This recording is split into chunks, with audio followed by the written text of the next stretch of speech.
بسم اللہ الرحمن الرحیم۔ السلام علیکم۔ آج میں آپ کو زکوٰۃ کے حوالے سے بہت ہی اچھی حدیث سے بتاؤں گی۔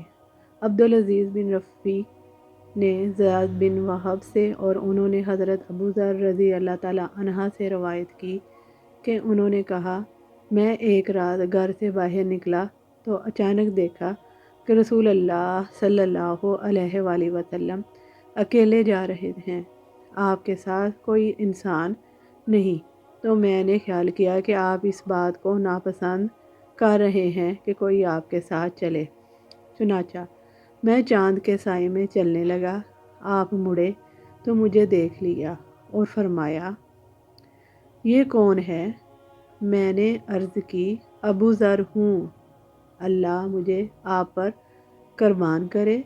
آپ نے فرمایا، ابو ذر آ جاؤ۔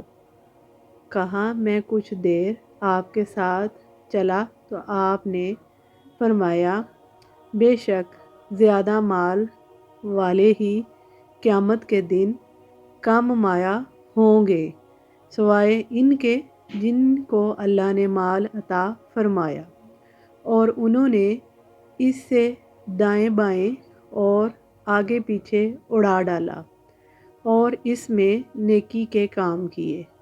میں ایک گھڑی آپ کے ساتھ چلتا رہا تو آپ نے فرمایا، یہاں بیٹھ جاؤ۔ آپ نے مجھے ایک ہموار زمین میں بٹھا دیا جس کے گرد پتھر تھے اور آپ نے مجھے فرمایا، یہیں بیٹھے رہنا یہاں تک کہ میں تمہارے پاس لوٹ آؤں۔ آپ پتھریلے میدان ہرا میں چل پڑے حتیٰ کہ میری نظروں سے اوجھل ہو گئے۔ آپ مجھ سے دور رہے اور زیادہ دیر کر دی۔ پھر میں نے آپ کی آواز سنی یا آپ میری طرف آتے ہوئے فرما رہے تھے، خواہ اس نے چوری کی ہو یا زنا کیا ہو۔ جب آپ تشریف لے آئے تو میں صبر نہ کر سکا۔ میں نے عرض کی، اے اللہ کے نبی صلی اللہ علیہ وآلہ وسلم، اللہ مجھے آپ پر نثار فرمائے۔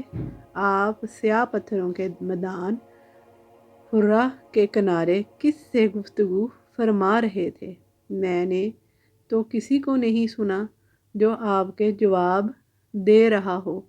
آپ نے فرمایا، وہ جبرائیل علیہ السلام تھے جو سیاہ پتھروں کے کنارے میرے سامنے آئے اور کہا، اپنی امت کو بشارت دے دیجئے کہ جو کوئی اس حالت میں مرے گا کہ اللہ کے ساتھ کسی چیز کو شریک نہیں ٹھہراتا ہوگا، وہ جنت میں داخل ہوگا۔ میں نے کہا، اے جبرائیل، چاہے اس نے چوری کی ہو یا زنا کیا ہو؟ انہوں نے کہا، ہاں۔